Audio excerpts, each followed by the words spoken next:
অশেষ ধন্যবাদ জানাচ্ছি আমাদের প্রেস কনফারেন্সে আসার জন্য। আমি প্রথমে প্রেস স্টেটমেন্টটা পড়ে নিব, এরপরে আমরা কোয়েশ্চন নেব। আমাদের হেডিংটা হচ্ছে সংবিধান বাংলাদেশের চলমান পরিস্থিতি, অন্তর্বর্তীকালীন সরকারের সামনে 3টি অপশন খোলা।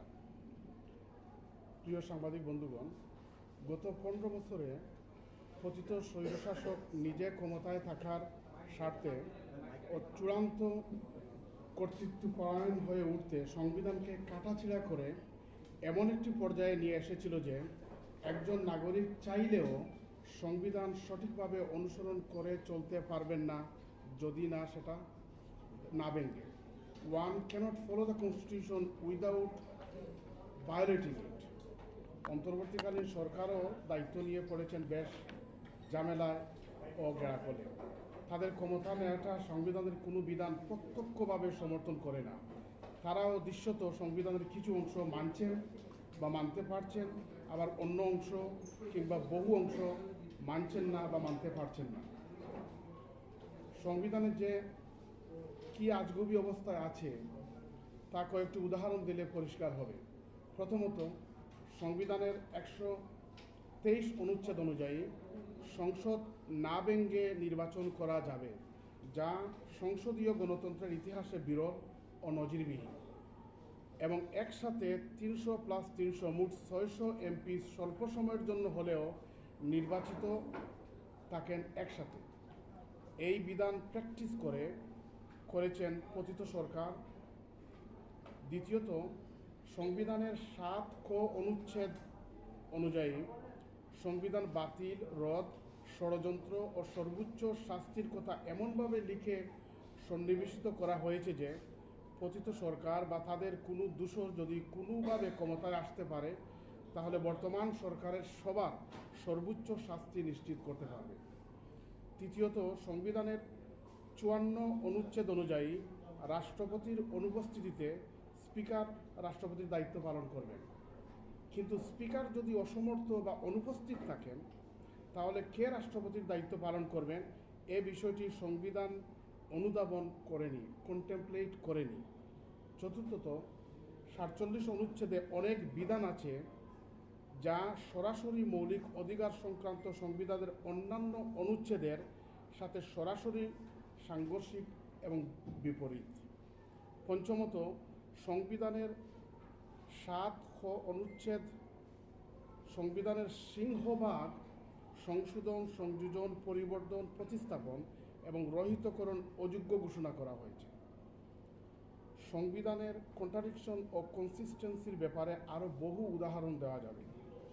দক্ষিণ এশিয়ার মধ্যে অন্যতম সবচেয়ে বড় ও শ্রেষ্ঠ গণঅভ্যুত্থান থেকে জন্ম নেয়া বর্তমান সরকারকে সংবিধান নিয়ে গভীরভাবে চিন্তা ভাবনা করার সময় এসেছে। আশার কথা যে সরকার এ সম্পর্কে গতকাল ডক্টর স্বাধীন মালিককে চেয়ার করে একটি কমিশন গঠন করেছেন। আমরা এটিকে ইতিবাচক হিসাবে দেখতে চাই। সংবিধান নিয়ে অন্তর্বর্তীকালীন সরকারের সামনে 3টি অপশন খোলা। চলুন দেখি এই অপশনগুলো কী কী।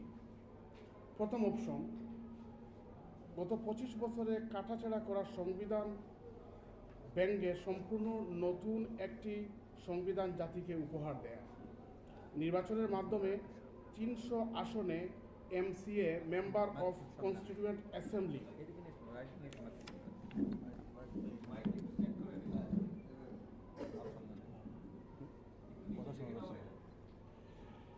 গত 15 বছরে কাটাছেঁড়া করা সংবিধান ভেঙে সম্পূর্ণ নতুন একটি সংবিধান জাতিকে উপহার দেয়।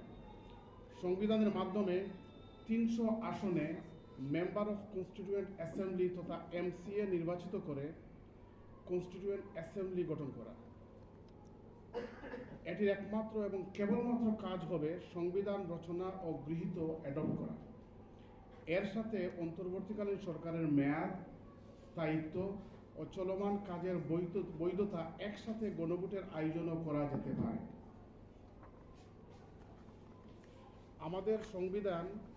আমাদের বর্তমান সংবিধানের যাত্রাটা ছিল ত্রুটিপূর্ণ ও গলতপূর্ণ। 1972 সালের সংবিধানকে অ্যাডপ্ট করার জন্য 1970 সালের পাকিস্তান আমলের লিগ্যাল ফ্রেমওয়ার্ক অর্ডারের অধীনে এমপি নির্বাচিত যারা হয়েছিলেন তাদের দ্বারা গঠন করা হয়েছিল কনস্টিটিউয়েন্ট অ্যাসেম্বলি। এখন প্রশ্ন হলো, মহান মুক্তিযুদ্ধের মাধ্যমে এক সাগর রক্তের বিনিময়ে খুদ পাকিস্তান থেকে স্বাধীন হওয়া দেশের সংবিধান রচনা ও অনুমোদন সেই পাকিস্তানের সংবিধান ও LF এর অধীনে নির্বাচিত এমপিরা করেন কিভাবে? এই যৌক্তিক প্রশ্নটি উত্থাপন করেছিলেন বাংলাদেশের সাবেক মেধাবী প্রধান বিচারপতি মুস্তফা কামাল তার মৃত্যুর কয়েক বছর আগে ঢাকার একটা সেমিনারে। দ্বিতীয় অপশনের মধ্যে আমরা যারা চিন্তা করেছি 50 বা 60 জন বিশেষজ্ঞ, সংখ্যা কম বেশি হতে পারে, নিয়ে সংবিধান প্রণয়ন কমিটি বা কমিশন গঠন করা, যাদের একমাত্র দায়িত্ব হবে নতুন সংবিধান ড্রাফট করা। এই নতুন সংবিধান সুষ্ঠু, অবাধ ও সত্যিকার অংশগ্রহণমূলক পার্টিসিপেটরি গণভোটের মাধ্যমে গৃহীত হবে। একই সময়ে তত্ত্বাবধায়ক সরকারের মেয়াদ, স্থায়িত্ব, চলমান কাজের বৈধতার জন্য গণভোটের আয়োজনও করা যেতে পারে, যেভাবে ব্রিটেনে একদিনে একাধিক নির্বাচন অনুষ্ঠিত হতে হয়। তৃতীয় অপশন, 1-11 সরকারের মতো এই সরকার পরবর্তী সরকারের উপর নির্ভর করবে। অর্থাৎ 1-11 সরকারের মতো যতদিন ক্ষমতায় থেকে যাবার পর পরবর্তী সরকার এসে তাদের মেয়াদ, চলমান কার্যাবলী ও সংবিধান পরিবর্তনের বৈধতা দেবে। সাংবাদিক বন্ধুগণ, আমরা মনে করি প্রথম অপশন বা দ্বিতীয় অপশনে যাওয়া হবে দেশের জন্য উত্তম। স্বাধীনতার 53 বছর পর সফল গণ অভ্যুত্থানের মাধ্যমে আসা জাতির এই সুযোগ বা এমন সুযোগ আর নাও আসতে পারে। তাই পরিবর্তিত পরিস্থিতিতে জাতিকে নতুন একটি সংবিধান উপহার দেওয়ার সময়ের দাবি। নতুন সংবিধান রচনা করা তো দূরের কথা, রাজনৈতিক সরকার তাদের স্বার্থ ছাড়া সংবিধানের মৌলিক পরিবর্তনে হাত দিবে না। উল্লেখ্য যে বাংলাদেশের 53 বছরের ইতিহাসে সংবিধানকে 17 বার সংশোধন করা হয়েছে। এর বেশিরভাগই সংশোধন করা হয়েছে ব্যক্তি, দলীয় এবং রাজনৈতিক স্বার্থে। সাংবাদিক বন্ধুগণ, অপরদিকে অনেক সময় রাজনৈতিক সরকারের ইচ্ছা ও প্রয়োজনীয় সংখ্যাগরিষ্ঠতা থাকার সত্ত্বেও আমলাদের প্রচণ্ড চাপে সরকার সংবিধানের মৌলিক পরিবর্তন করতে পারে না। উদাহরণস্বরূপ 2001 সালে তত্ত্বাবধায়ক সরকারের অধীনে অবাধ ও সুষ্ঠু নির্বাচনে বিএনপির নেতৃত্বাধীন 4 দলীয় জোট সংসদে 2/3 আসন জিতে সরকার গঠন করেছিল। ওই সময় তৎকালীন রাষ্ট্রপতি বিচারপতি শাহাবুদ্দিন আহমদের অধীনে বিচারপতি লতিফুর রহমানের নেতৃত্বে তত্ত্বাবধায়ক সরকার বিচার বিভাগ পৃথকীকরণ করতে চাইছিল। ঠিক ওই সময় বিএনপি নেত্রী বেগম জিয়া আমলাদের চাপে এবং তদবিরে তৎকালীন আইন উপদেষ্টা প্রথিতযশা আইনজীবী ব্যারিস্টার ইশতিয়াক আহমদকে ফোন করে অনুরোধ করেছিলেন, যেহেতু আমাদের নির্বাচনী ম্যানিফেস্টোতে আছে বিচার বিভাগ পৃথকীকরণ করা, এটা আমরা করব, আমাদের জন্য রেখে দিন। বিপুল ভোটে নির্বাচিত 4 দলীয় জোট নেত্রী, যিনি বিশাল ম্যান্ডেট নিয়ে সরকার গঠন করতে যাচ্ছেন, তার প্রতি সম্মান রেখে তাদের জন্য রেখে দিয়েছিলেন তৎকালীন আইন উপদেষ্টা ব্যারিস্টার ইশতিয়াক আহমদ। ইতিহাস সাক্ষী, আবার সেই আমলাদের চাপে এবং তদবিরে বেগম জিয়া সরকার বিচার বিভাগের পৃথকীকরণ আর করতে পারেননি। বেশ কয়েক বছর আগে লন্ডনে এক সেমিনারে এই তথ্যটি প্রকাশ করেছিলেন সাবেক প্রধান বিচারপতি মুস্তফা কামাল। তৃতীয় অপশনও গেলে তা হবে বিপজ্জনক এবং তাতে ঝুঁকি বেশি। 90-এর মতো রাজনৈতিক সমঝোতা ছাড়া তৃতীয় অপশনে গেলে আগামী নির্বাচন যে অবাধ ও সুষ্ঠু হবে না তা এখনই বলা যেতে পারে, বরং সেই নির্বাচন হবে 2008 সালের নির্বাচন স্টাইলে। ভারতের সাবেক রাষ্ট্রপতি প্রণব মুখার্জির বই থেকে স্পষ্ট যে 2008 সালের নির্বাচন ছিল নিয়ন্ত্রিত নির্বাচন, কন্ট্রোল ডিরেকশন। ফখরুদ্দিন মঈনুদ্দিন সরকারের নিরাপদ প্রস্থানের, সেফ এক্সিটের জন্য, তাদের মেয়াদ ও চলমান কর্মের বৈধতার জন্য একটি দলের সাথে পর্দার আড়ালে গোপন আতাতের ফলে 2/3 আসন আনতে হতো। 2/3 আসন পাবে কিনা এই নার্ভাস থেকে বেশি চাপ দেয়ায় বিএনপির আসন একেবারে 30-এর কোটায় নিয়ে আসা হয়েছিল। পতিত প্রধানমন্ত্রী শেখ হাসিনা একাধিকবার পাবলিকলি বলেছেন আরও একটু মেকানিজম করলে বিএনপি বিরোধী দলের আসনেও বসার যোগ্যতা হারাতো। অথচ বিএনপি 30টি পরিমাণ আসন পাওয়ার মতো দল ছিল না। 2008 সালের নির্বাচন ছিল ম্যানেজড ইলেকশন। তার আরেকটি প্রমাণ হলো ব্রিগেডিয়ার বারীর সম্প্রতি সোশ্যাল মিডিয়ায় দেয়া দীর্ঘ সাক্ষাৎকার। তিনি তার সাক্ষাৎকারে বিস্তারিতভাবে বর্ণনা করেছেন 1/11 এর বিভীষিকাময় দিনগুলোর ওই সময়ে সংসদ ভবন এলাকায় স্থাপিত সাব জেলে কিভাবে মেজর জেনারেল আমিন ও ডক্টর গহর রেজভী সমঝোতার জন্য নীরবে পতিত প্রধানমন্ত্রী শেখ হাসিনার সাথে সাক্ষাৎ করতেন। প্রণব মুখার্জির বই এবং ব্রিগেডিয়ার অবসরপ্রাপ্ত বারীর সোশ্যাল মিডিয়ায় দেয়া দীর্ঘ সাক্ষাৎকার এবং সাবেক প্রধানমন্ত্রী শেখ হাসিনার স্বীকারোক্তিমূলক এভিডেন্সই হচ্ছে সমর্থনমূলক প্রমাণ, করোবোরেটিভ এভিডেন্স। সম্মানিত সাংবাদিক বন্ধুগণ, তত্ত্বাবধায়ক অন্তর্বর্তীকালীন সরকারের উচিত অবিলম্বে সংবিধান সম্পর্কে তারা কি করতে যাচ্ছেন তা জাতিকে সবিস্তারিতভাবে জানানো। সফল গণ অভ্যুত্থান থেকে ম্যান্ডেট প্রাপ্ত অন্তর্বর্তীকালীন সরকার সংবিধান নিয়ে যাই করবে জনগণ তাদেরকে ওভারওয়েলমিং সাপোর্ট দেবে। অযথা দেরি করা ঠিক হবে না।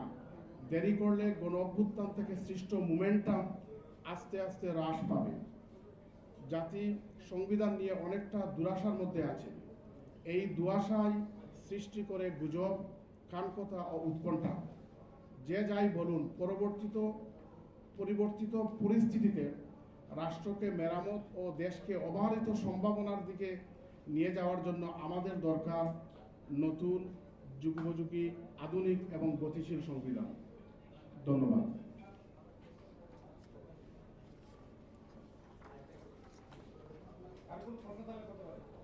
আপনাদের প্রশ্ন থাকলে প্রশ্ন করতে পারেন, আমরা চেষ্টা করবো আপনাদের প্রশ্নের উত্তর দেওয়ার জন্য।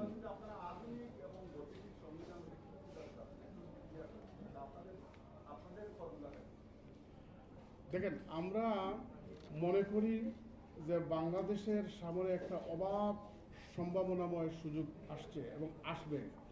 এখন সংবিধান তো হচ্ছে একটা সর্বোচ্চ আইনের লিখিত একটা দলিল। দেশ কিভাবে চলবে এবং সময়ের সাথে সাথে অনেক কিছু চেঞ্জ হয়।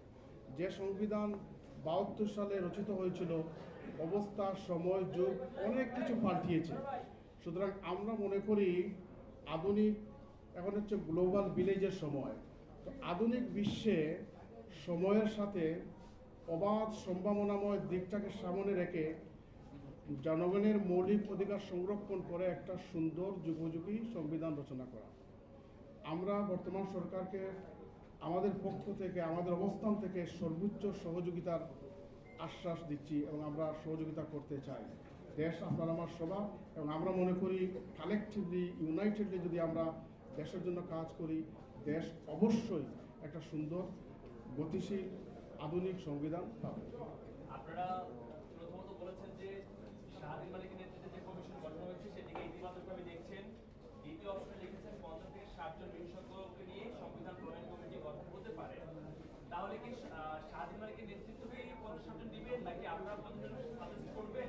সেই 50 জন কারা হবে, কোনো স্পষ্ট নীতিমালা নির্দেশনা আপনাদের পক্ষ থেকে আছে কিনা? আচ্ছা, আমরা কিন্তু প্রথম অপশনে বলি নাই ডক্টর শাহরিয়ার মালিক সাহেবের কথা। আমরা প্রথম অপশনের আগে বলেছি যে গতকালকে সরকার ঘোষণা করেছেন ডক্টর শাহরিয়ার মালিকের নেতৃত্বে একটা কমিশন গঠন করা হয়েছে। এটাকে আমরা সাধুবাদ জানিয়েছি এবং আমরা মনে করি একটা পজিটিভ উদ্যোগ। কিন্তু আমরা স্পষ্টভাবে 3টা অপশন দিয়েছি, যে কোন অপশনে কিভাবে হবে আমরা বলেছি আমাদের বক্তব্যে। এবং আমরা মনে করি প্রথম এবং দ্বিতীয় অপশনটা হবে জাতির জন্য সবচেয়ে ভালো। কিন্তু কমিশনটা গঠন করা হয়েছে একেবারে প্রাথমিক পর্যায়ে আছে। এখন পর্যন্ত আমরা জানি না তাদের টার্মস অফ রেফারেন্স কি হবে, সদস্যরা কে থাকবেন, তারা কতটুকু যেতে পারবেন। তো এগুলো সবগুলো না জেনে তো আসলে কমেন্ট করাটা কঠিন। তবে আমরা মনে করি সরকার যে সিদ্ধান্ত নিয়েছেন কমিশন গঠন করার জন্য, এটা একটা ইতিবাচক দিক। তাহলে কি পুনর্লিখন চান না পুনর্নির্মাণ চান নাকি একদম প্রণয়ন চান, তাহলে স্পেসিফিক কি হবে আসলে? তিনটা শব্দই তো একটার আরেকটা সাপ্লিমেন্টারি। এর বিপরীতে হচ্ছে আপনি সংশোধন, কিন্তু পুনর্লিখন বলেন, রিড্রাফট বলেন, এরপরে প্রণয়ন বলেন, সবটি কিন্তু একটার অধীনে আসে। আমরা মনে করি সংবিধানকে কাটাছিড়া করে এমন একটা পর্যায়ে নিয়ে আসা হয়েছে, একজন নাগরিক ভালো করে সংবিধান ফলো করতে পারবে না, না ভেঙে। অর্থাৎ ইংরেজিতে যেটা বলে, one cannot follow the constitution properly without violating it. আর বাংলাদেশের সংবিধানের জন্য একটা দুশ্চিন্তার বিষয় হচ্ছে, আমেরিকার 247 বছরের ইতিহাসে মাত্র 25 বার সংবিধান সংশোধন হয়েছে, কিন্তু আমরা 53 বছরে 17 বার সংবিধান সংশোধন করেছি, এবং বেশিরভাগ সংবিধান সংশোধন হয়েছে ব্যক্তি স্বার্থে, দলীয় স্বার্থে, রাজনৈতিক স্বার্থে। ব্যক্তির জন্য, বাংলাদেশের ব্যক্তির জন্য, শুধুমাত্র ব্যক্তির জন্য একাধিকবার সংবিধান সংশোধন হয়েছে। দুইটা সংশোধনী ছিল জাতির ঐক্যমতের ভিত্তিতে, একটা হচ্ছে একাদশ সংশোধনী, আরেকটা হচ্ছে দ্বাদশ সংশোধনী। এই দুইটা সংশোধনী তখনকার আওয়ামী লীগ, বিএনপি সহ তাবৎ পলিটিক্যাল পার্টির মত ছিল। বাকি সংবিধানগুলো কোনো কনসেনসাস ছিল না, আর বেশিরভাগ ক্ষেত্রে দলীয় দৃষ্টিকোণ থেকে ক্ষমতা পাকাপোক্ত করতে, দীর্ঘদিন থাকতে, কিভাবে জবাবদিহিতা না করতে হবে, এগুলাকে মাথায় রেখে সংবিধান সংশোধন করা হয়েছে। প্রিয় সাংবাদিকবৃন্দ, আমি একটু ইন্টারফেয়ার করি, সরি। নির্বাচন চেয়েছেন দ্রুত, কতদিনের ভিতরে চান আপনারা? এটা যদি একটু ক্লিয়ার করতেন। ক্লিয়ার সময় যদি বলে দেওয়া সম্ভব আমাদের পক্ষে হতো, তাহলে তো নিশ্চয়ই এর মধ্যে লিখিত থাকতো। আমরা সবসময় বলে এসেছি এবং আজকেও বলতে চাই, এমন একটা সময় আমাদের জন্য নির্ধারণ করা উচিত যাতে যে মোমেন্টটা আমরা মিস না করি। আপনাদের প্রিয় সাংবাদিকবৃন্দ, আপনাদের সুবিধার্থে এবং আলোচনাটাকে আরেকটু সুন্দরভাবে উপস্থাপন করবার জন্য এই পর্যায়ে আমি আলোচনায় একটু সংযোজন করবার জন্য আহ্বান জানাতে চাই আজকে আমাদের মধ্যে উপস্থিত ঢাকা বিশ্ববিদ্যালয়ের আইন বিভাগের সাবেক চেয়ারম্যান জনাব প্রফেসর মাইনুল হাসান খান সাহেবকে। আমি মনে করি ওনার বক্তব্যের পর আপনাদের প্রশ্ন করা সহজ হবে এবং আমরা সুন্দরভাবে আপনার প্রশ্ন উত্তর দিতে পারবো। ধন্যবাদ।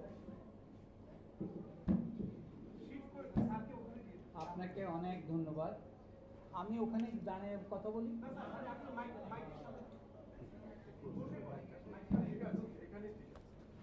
আপনারা যদি বলেন আমি দাঁড়িয়ে কথা বলবো। অনেক ধন্যবাদ। শোনা যাচ্ছে আমাকে?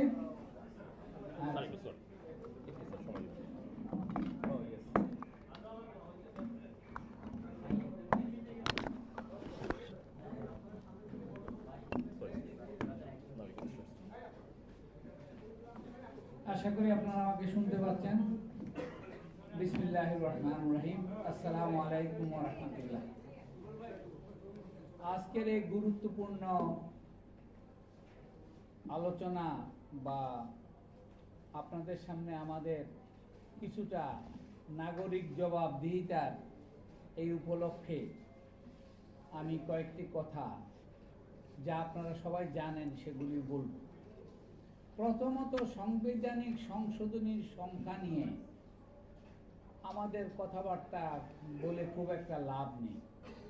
তার কারণ হচ্ছে এই সংবিধানটাকে একটা সংশোধনী দিয়েই এমন অবস্থায় নিয়ে ফেলা হয়েছে যে এর আসলে কার্যকারিতা, সংবিধান হিসাবে এর কোনো কার্যকারিতা নাই। কারণ সংবিধান কিন্তু, যদিও আমরা বলি basic law, fundamental law, main framework rules of a country, আসলে কিন্তু সংবিধান হচ্ছে বেশ কিছু নীতিমালার সমন্বয় সাধন। এইসব নীতিমালার সমন্বয় সাধন করতে গিয়ে কিছু আইনের দরকার হয়। আমরা যেটা করেছি, নীতিমালা সব বাদ দিয়ে ফেলে সমন্বয় সাধন করার চেষ্টা করছি। আপনি সংবিধান পরিবর্তন করা পবিত্র দায়িত্ব, এর সমালোচনা করা পবিত্র নাগরিক দায়িত্ব, এর সংশোধন চাওয়া, পরিবর্তন, পরিমার্জন এইসব করা আমাদের নাগরিক দায়িত্ব। আর আমাদের বর্তমানে যে লিখিত সংবিধান আছে, যেটি আসলে অবৈধ ঘোষিত হয়ে যাওয়ার কথা ছিল, সেটি বলছে যে এই সংবিধান সংশোধনের চেষ্টা করলে বা এর সমালোচনা করলে বা এই বিষয়ে কোথাও কোনো সভা সমিতি করলে আপনার শাস্তি মৃত্যুদণ্ড। তাহলে বুঝতে পারেন আসলে এটা কোনো সংবিধান না। তো যেই সংবিধানটি সংবিধান না, সেইটা আপনি এখন নতুন করে কি কাটাছেড়া করবেন? কাজে প্রথমে সিদ্ধান্তে আসতে হবে এই সংবিধান দিয়ে কোনো কাজ হবে না, নতুন সংবিধান লাগবে। এবং এই কথাগুলি আমি আপনাকে যখন বলতেছি, এই কথাগুলো আমি একটা জায়গায় বলতে চেয়েছিলাম আজ থেকে 10-12 বছর আগে। আমাকে সরাসরি বলা হলো যে এইসব কথা আপনি বলবেন না, তার কারণ এটা এই কথা বলার শাস্তি হচ্ছে মৃত্যুদণ্ড। আমার বলতে দ্বিধা নাই। আজ এই যে যাকে এই দায়িত্ব এখন দেওয়া হয়েছে সেই স্বাধীন মালিক আমাকে বলেছে যে এইগুলিও বলা যাবে না। আমাদের দেশে কমিশন সৃষ্টি বা কমিশনের কাজের কোনো ইতিহাস নাই। এ পর্যন্ত পাকিস্তান আমল থেকে কোনো কমিশন কোনোভাবেই তাদের অর্জিত যে লক্ষ্য তাদের সামনে দেওয়া হয়েছিল তারা অর্জন করতে পারে না। তার সবথেকে বড় প্রমাণ একটার পর একটা শিক্ষা কমিশন। কাজে কমিশনের উপর খুব ভরসা করে আমাদের কিছু হবে না। আমাদের যেটা করা দরকার, আমার বিজ্ঞ এখানে যিনি উপস্থাপন করেছেন তিনি একটা কথা সুন্দর বলেছেন যে দেরি না করে আমাদের সংবিধান প্রণয়নের জন্য একটা গণপরিষদ তৈরির ব্যবস্থা করা। এইটা যদি আমরা করতে পারি তাহলে জাতি বেঁচে যাবে। আর যদি এটা করতে না পারি, আমি আজকে আপনাদেরকে সাক্ষী রেখে বলে গেলাম আমরা এমন এক পরিস্থিতির সম্মুখীন হব যা কখনো আমরা পূর্বে কল্পনা করিনি। কারণ বর্তমানে যে সরকার, অন্তর্বর্তীকালীন সরকার চলছে, এটা আসলে কতখানি বৈধ আর কতখানি বৈধ না, এই প্রশ্ন সাংবিধানিকভাবে আইনগতভাবে থেকে গেছে। তবে একটা ভালো কাজ হয়েছে যে সংসদের স্পিকার পদত্যাগ করেছে। এখন আরেকটু ভালো কাজ হবে যদি আমাদের এই স্বৈরাচারী এবং ফ্যাসিস্ট গভর্নমেন্টে রেখে যাওয়া রাষ্ট্রপতি চুপ্পু সাহেবকে আমরা যথাযথভাবে তো বিদায় দিতে পারবো না। যথাযথভাবে বিদায় দিলে ওনার বিচার করতে হবে, এমনকি ফাঁসি হইতে পারে। এবং ওনাদের আইনেই ফাঁসি হইতে পারে। আর আরেকটা ব্যাপার লক্ষ্য করবেন, যে ট্রাইব্যুনালটি করা হয়েছে সেই ট্রাইব্যুনালের বিচার হচ্ছে সেই আগের কুখ্যাত আইন দ্বারা। এটা দেশের জন্য অশনি সংকেত। আমি জানি না কি আইনি বুদ্ধিতে এসব করা হচ্ছে। আমি আপনাদের আইনের ছাত্র হিসাবে, আইনের শিক্ষক হিসাবে এবং একজন রিটায়ার্ড ল প্রফেসর হিসাবে ঢাকা ইউনিভার্সিটির এবং বিভিন্ন দেশে বিভিন্ন বিশ্ববিদ্যালয়ে কাজ করার আমার অভিজ্ঞতা থেকে বলছি যে আমরা এই সংবিধান কাটাছেঁড়া করে কিছু করতে পারবো না। আমাদের নতুন সংবিধান অবশ্যই প্রণয়ন করতে হবে এবং চুপ্পু সাহেবকে তাড়াতাড়ি বিদায় দিয়ে আমাদের ডক্টর মোহাম্মদ ইউনূসকে বৈধতা দিতে হবে। কারণ ওনার বৈধতার প্রশ্নটি এখনো প্রশ্নবিদ্ধ। এই প্রশ্নবিদ্ধ অবস্থাতে উনি যা করতেছেন এটা বিশাল অনেক কিছু করতেছেন, কারণ উনি ব্যক্তি হিসাবে আমাদের সকলের চাইতে অনেক অনেক ঊর্ধ্বে। আমি আবারও বলতেছি, আমি কোনো কমিশনের কাছ থেকে কোনো ভালো কিছু আশা করি না। এর কারণ ইতিহাসের শিক্ষা। কারণ আমাদের দেশে বা পাকিস্তানে, এমনকি ইন্ডিয়াতে পর্যন্ত, ইন্ডিয়াতে কিছু কিছু ফল তারা পেয়েছে। কোনো কমিশন, এইসব কমিশন কি করে? এইসব কমিশন মিটিং করে। এইসব কমিশন কি করে? এইসব কমিশন আলোচনা করে। এইসব কমিশন কি করে? একবার কাটে, আবার লেখে, আবার কাটে। একই জিনিস 30 বার করে লেখে, 30 বার করে কাটে। তো এই কমিশন দিয়ে কিছু হবে না। আমরা প্র্যাকটিক্যালি জরুরি অবস্থার মধ্যে আছি। এত রক্ত আমরা দিয়েছি। আমার ছাত্রদের আমি সরাসরি চিনি, এমন সব ছাত্রদের রক্তের উপর দাঁড়িয়ে আছি আমরা। এবং এইখান থেকে আরো 20,000-এর পাওয়া গেছে। 20,000 ছাত্রছাত্রী, যুবক জনতা লিস্ট পাওয়া গেছে, যারা আংশিকভাবে অথবা পরিপূর্ণভাবে বিকলাঙ্গত্ব স্বীকার করেছে। এদের পর্যন্ত কোনো ব্যবস্থা হয় না এখন পর্যন্ত সবাই আমরা লিপ সার্ভিস দিচ্ছি। এদের সঠিক ব্যবস্থার জন্য যা করা দরকার তার কিছুই 10%-এর 1% হয় না। এখন ভবিষ্যতে দেখেন, এখনই সমন্বয়করা বিভিন্ন জায়গায় মিটিং করতে পারে না। আপনারা খুব ভালো করে খেয়াল করবেন, গতকালকেই সমন্বয়করা বিভিন্ন জায়গায় মিটিং করতে পারে না। দেশ কিন্তু কঠিন বিপদের দিকে অগ্রসর হচ্ছে। যারা রক্ত দিল, যারা এত, আমরা মনে করি 2 মাসের 1 মাসের, আমি সাক্ষী, এরা 17-18 সাল থেকে জীবন বাজি রেখে, প্রত্যেকটা ছেলে যাদেরকে আপনারা অধিকাংশ সমন্বয়, জীবন বাজি রেখে, কেরিয়ার বাজি রেখে, নিজেদের যৌবন জীবন বাজি রেখে, ঠিক 71-এ আমরা যেই রকম স্বাধীনতা সংগ্রাম করেছি ওই রকম স্বাধীনতা সংগ্রামী তারা নেমেছে। আল্লাহকে সাক্ষী রেখে ওরা নেমেছিল, আল্লাহ ওদের বিজয় দিয়েছে। 71-এর বিজয়কে আমরা ধ্বংস হতে দিয়েছি, এই বিজয়কে যেন আমরা ধ্বংস হতে না দিই। আমি এর চাইতে বেশি লম্বা কথা বলতে পারবো না। আমি শিক্ষক মানুষ, আমাকে বলতে দিলে আমি এখন ঘন্টার পর ঘন্টা বলতে পারবো। কাজেই আমি শিক্ষক হিসাবে আপনাদেরকে কোনো অবস্থাতে, আপনারা আমার শিক্ষক, এখন আপনাদের কাছ থেকে আমি শিখবো, সেই জন্য আমি এখানে আসছি। শাহ আলম ভাইয়ের কৃতিত্ব সব শাহ আলম ভাইয়ের। আর জি বল। আপনি যথার্থই কথা বলেছেন যে মাননীয় প্রধান উপদেষ্টা যা মানে শপথ গ্রহণটাই একটি প্রশ্নবিদ্ধ সাংবিধানিকভাবে। আর আরেকটি কথা হচ্ছে যে এই যে কমিশনগুলো গঠন করা হলো, এই কমিশনগুলো গণতান্ত্রিক ভাষায় কতটা বৈধ, এটা নিয়েও প্রশ্ন আছে। আরেকটি কথা হচ্ছে যে গণপরিষদ যে গঠন করার কথা বলছেন, এটাকে আমরা সাধুবাদ জানাই। এই গণপরিষদের কমিটির জন্য কোনো গণভোটের প্রয়োজন কিনা, ওই গণপরিষদের বৈধতার জন্য, সে সম্পর্কে যদি আপনি কিছু বলতেন। খুবই মূল্যবান প্রশ্ন। আপনার এই প্রশ্নের দাম কত আমি বলতে পারবো না, তবে এই গণভোটের বিধানটিও আমাদের সংবিধান থেকে বিলুপ্ত করা হয়েছে অত্যন্ত সুকৌশলে। যারা এইটা সংশোধনের কাজে নিয়োজিত ছিল তারা বলে আমরা কেউ জানতাম না যে এইটা কেন গণভোটের কোনো সংবিধান থেকে গণভোটের ব্যবস্থা দূরীকরণ করে ফেলা হয়, এইটার কোনো নজিরই নেই। আরেকটি সম্পর্ক প্রশ্ন আছে, সেটা হচ্ছে যে বিশেষ ট্রাইব্যুনালটি করেছে সাবেক প্রধানমন্ত্রী বিচারের জন্য, সেখানকার চিফ প্রসিকিউটর একটি রাজনৈতিক দলের সমর্থক এবং তিনি একটি দল করেন।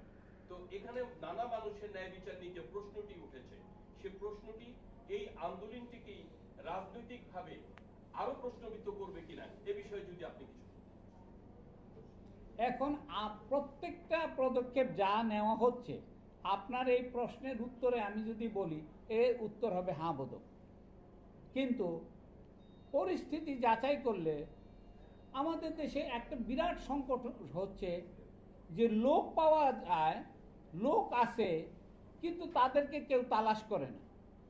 লোক নেওয়া হয় হচ্ছে বুদবুদ থেকে, পানির উপরে যে বুদবুদ আছে না, ওইখান থেকে লোক নেওয়া হয়। তো এই বুদবুদ থেকে লোক নিলে এটা কয়দিন পরে তো শেষ হয়ে যাবে। আপনার আসল লোক তো তলে থাকে। আসল বড় মাছ আপনি উপরে, পানির উপরে বড় মাছ খোঁজেন না, তো নিচে খোঁজেন। তো আমরা তো নিচে খুঁজি না। আমাদের ভাগ্য ভালো যে ডক্টর মোহাম্মদ ইউনূস আসছেন। এইটা তো ছাত্রদের দাবিতে, ছাত্ররা দাবি না করলে কিন্তু উনি আসতেন না, অন্য কেউ আসতেন। তো ছাত্ররা যেহেতু তরুণ রক্ত, ওদের মধ্যে সঠিক চিন্তা, কনসেনসাসটা হয়ে গেছিল, সেই জন্য আমরা তাকে পাইছি। এরপরে এখন এই যে অ্যাডভাইজার বানাইছে, অ্যাডভাইজারের কারো পেছনে থাকে ফটো, যাদের বিরুদ্ধে ছাত্ররা সংগ্রাম করলো, ছাত্ররা জীবন দিল, তাদের ফটো আপনি পেছনে ঝুলাইয়া আপনি বড় বড় কথা বলতেছেন। এটা কিভাবে আপনি মেনে নিচ্ছেন? এটাকে আমাদের সঙ্গে তামাশা কর। আগের গভর্নমেন্ট তামাশা করতে, এখন অন্তর্বর্তীকালের এদের এই অ্যাডভাইজাররা আমাদের সঙ্গে তামাশা করতেছে। আর জনগণ যেন কিছুই বোঝে না, জনগণ কিছুই জানে না, এরকম একটা ভাব দেখাচ্ছে। আপনার ঢাকা শহরের ম্যানেজমেন্টই আপনি করতে পারলেন না, তাহলে সারা দেশের ম্যানেজমেন্ট আপনি কিভাবে করবেন? একই সাথে আরেকটি প্রশ্ন এসে অন্য কাউকে একটু এক মিনিট, সেটা হচ্ছে যে প্রায় 460টি থানা জি। 460টি থানা পড়ে গেছে, প্রশাসন স্থবির হয়ে গেছে। আচ্ছা, আমরা সংবিধানের ব্যাপারে, সংবিধানের মধ্যে থাকি। আমরা যদি যদিও একটা কথা বলে রাখি, সংবিধান সম্পর্কে কোনো আলোচনা করতে হলে রাজনীতি ছাড়া আলোচনা হয় না। যারা আবার এটা মনে করেন যে রাজনীতি বাদ দিয়ে সংবিধান আলোচনা করবেন, দয়া করে তাদের কাছে আমি মাপ চাইব। রাজনীতিক আলোচনা আসবেই, কারণ রাজনীতি হচ্ছে এটার আতুরঘর, এইখানে এটা সৃষ্টি হয়, এইখানে এর বাইরে আপনার কোনো উপায় নেই। যখনই সংবিধান নিয়ে আলোচনা করবেন, আইন নিয়ে আলোচনা করবেন, রাজনীতি আসবে, এইটাতে নিয়ে ভয় পাওয়ার কিছু নাই। কিন্তু প্রশ্ন হচ্ছে প্রশ্নবিদ্ধ, যে একের পর এক সিদ্ধান্ত প্রশ্নবিদ্ধ হচ্ছে, উনি যেটা, ওনার যেটা কনসার্ন, এত এত কাজ, আমরা কাজই করি কম, তারপরে যদি এত কাজ যদি প্রশ্নবিদ্ধ হয়ে যায়, তাহলে আমাদের জন্য মহা অশনি সংকেত। আল্লাহ আমাদের রক্ষা করুন। আপনারা ভিজিল্যান্ট থাকবেন, আপনাদের হাতে দেশ এখন, আপনাদের প্রত্যেকের হাতে দেশ, এটা মনে রাখবেন। ওনারা তো আমাদের লন্ডন প্রবাসী সবাই, ওনারা হয়তো মিটিং টিটিং করে কিছুদিনের মধ্যে চলে যাবেন, ওনাদের যেতে হবে, ওনাদের পরিবার ওখানে, ব্যবসা ওখানে, বাণিজ্য ওখানে চলে, কিন্তু ওনারা যে ইনিশিয়েট করে দিয়ে গেলেন সেই জন্য ওনাদেরকে ধন্যবাদ। এবং আমাদেরকে এই ইনিশিয়েশন থেকে এর পরবর্তী সময় আমরা কি করতে পারি সেই বিষয়ে আমাদের চিন্তা করতে হবে। অনেক ধন্যবাদ আপনাদেরকে। প্রফেসর খান, আপনাকে অশেষ ধন্যবাদ। আপনার প্রশ্নগুলো যৌক্তিক, আসলে যে প্রশ্নগুলো আসবে বাইরেও কোনোটা ফেলে দেওয়ার মতো না। তো যেহেতু আমরা সংবিধান নিয়ে আজকে আমাদের প্রেস কনফারেন্সটা, সংবিধান সম্পর্কিত কোনো ব্যাপারে যদি আর কোনো কোয়েশ্চন থাকে, সংবিধানই আমি প্রশ্নতে যাচ্ছিলাম। আমি আরো আরো আরো আরো আমরা আপনার কাছে আসবো, আর যদি কারো থাকে কোনো কোয়েশ্চন, প্রশ্ন, অন্য আমরা সংবিধান কি চেঞ্জ করা মানে এই অন্তর্বর্তী সরকারের কোনো ক্ষমতা আছে দ্রুত করার? আচ্ছা দেখেন, সংবিধান অনুযায়ী রাষ্ট্রের মালিক হচ্ছে জনগণ, সব ক্ষমতা আসে জনগণ থেকে। স্পন্টেনিয়াস রিভলিউশন বা গণ অভ্যুত্থান থেকে যে ক্ষমতা, ওই ক্ষমতাই কিন্তু তাদেরকে ম্যান্ডেট দেয়। সুতরাং আপনি যদি খণ্ডিতভাবে বা একটি অংশ দেখেন, তাহলে তো আপনি অনেকভাবে ব্যাখ্যা করতে পারবেন। কিন্তু 5ই অগাস্টে যে গণ অভ্যুত্থান হয়েছে, পুরা জাতির ম্যান্ডেট ছিল। আমরা যে পার্লামেন্টে সংবিধান সংশোধন করে, কাদের দ্বারা করে? এমপিদের দ্বারা। এমপি কাদের দ্বারা ইলেক্টেড করে? জনগণ দ্বারা। কিন্তু জনগণ কি তাদের ম্যান্ডেট প্রপারলি দিতে পারে? কিন্তু এই গণ অভ্যুত্থানে পুরো জাতির অংশগ্রহণ ছিল। তো আমরা মনে করি এই সোশিয়াল কন্ট্রাক্টের মাধ্যমে কিন্তু রাষ্ট্র পরিচালনা হয়, সম্মতির ভিত্তিতে। নাগরিকরা তাদের, আমরা মনে করি সঠিকভাবে তারা ম্যান্ডেট দিয়েছে। এখন বর্তমান সরকার তাদের এই ম্যান্ডেটটা কিভাবে কাজে লাগাবেন, কি করছেন, আমরা ওয়াচ করতেছি। অনেকে বলবেন হয়তো এখনো সময় আসে নাই পুরো পর্যবেক্ষণ করা, বাট আমরা ওয়াচ করতেছি। বাট যেটা বলছেন যে ম্যান্ডেট অবশ্যই আছে।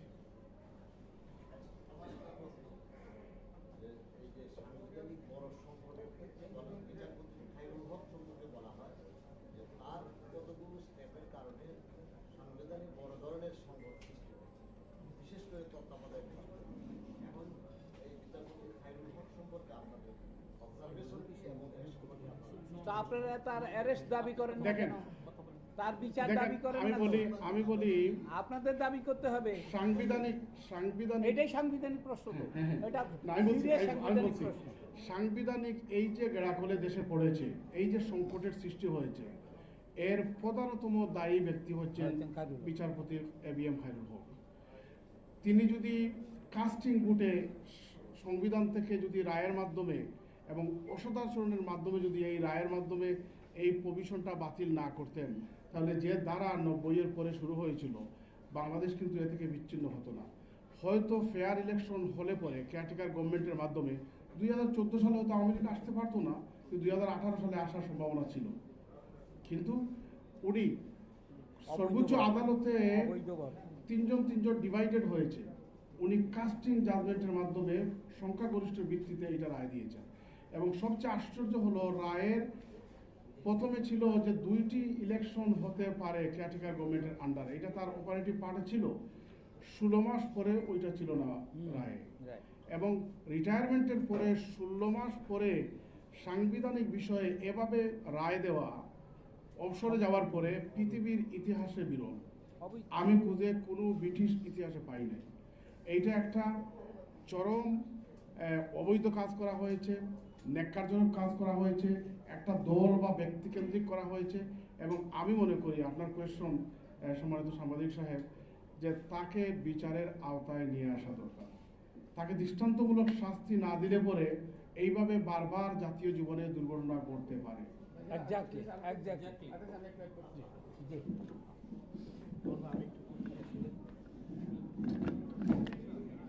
এটা যদি করতে আমরা ব্যর্থ হই, আমাদের অনেক বড় মূল্য দিতে হবে।